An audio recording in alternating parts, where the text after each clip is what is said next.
जय जिजाऊ, जय शिवराय, जय शंभूराजे. गडकिल्ले संवर्धन प्रतिष्ठान महाराष्ट्र राज्य सादर करत आहोत शिवसाम्राज्याचे दिनविशेष. 27 फेब्रुवारी इसवी सन 1676, फाल्गुन वद्य नवमी, शके 1597, संवत्सर राक्षस, वार रविवार. महाराज विश्रांतीसाठी पन्हाळगडावर आले. सततच्या दगदगीमुळे महाराजांची प्रकृती खालावत होती. त्यामुळे पुढील 3-4 महिने महाराजांची येथे विश्रांती घेतली.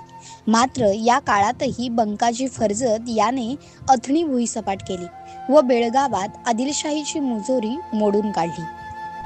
27 फेब्रुवारी इसवी सन 1719, लाल किल्ल्यातील सगळी बादशाही फौज आणि पहारेकरी हटवण्यात आले. मराठे आणि हुसेन अलीने स्वतःची माणसे नेमली. 28 तारखेला हरम म्हणजे शयन कक्षात मध्ये लपलेल्या फारुख सियर बादशहाला पकडून दरबारात आणले गेले. कुतुब उल मुल्क सय्यद अलीने बादशहाचे डोळे काढले आणि बादशहाला बंदीखान्यात टाकले. रफी उद दर्जतला नवीन बादशहा घोषित करण्यात आले. 27 फेब्रुवारी इसवी सन 1731, छत्रपती शाहू महाराज सातारा गादीचे आणि छत्रपती संभाजी महाराज कोल्हापूर गादीचे यांनी कराड येथे एकमेकांची भेट घेतली.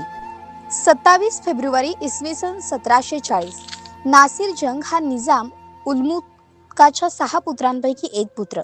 तो सर्व मुलात हुशार व पराक्रमी होता. भोपाळवर निजामाचा कोंडमारा होत असता त्याने लढाईसाठी ज्या फौजा जमवल्या होत्या त्या जवळ औरंगाबादेस होत्या.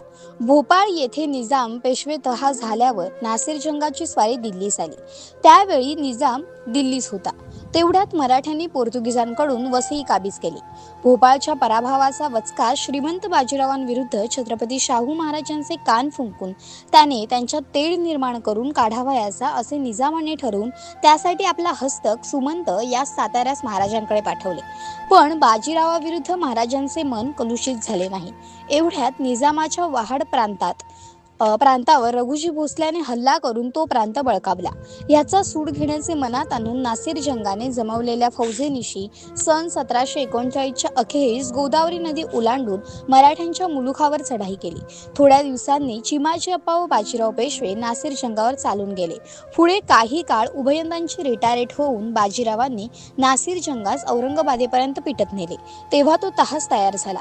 निरुपाय म्हणून त्याने हंड्या आणि खरगोण हे 2 जिल्हे बाजीरावास देऊन त्यांच्याशी तारीख 27 फेब्रुवारी 1740 रोजी मुंगी पैठण येथे तह केला.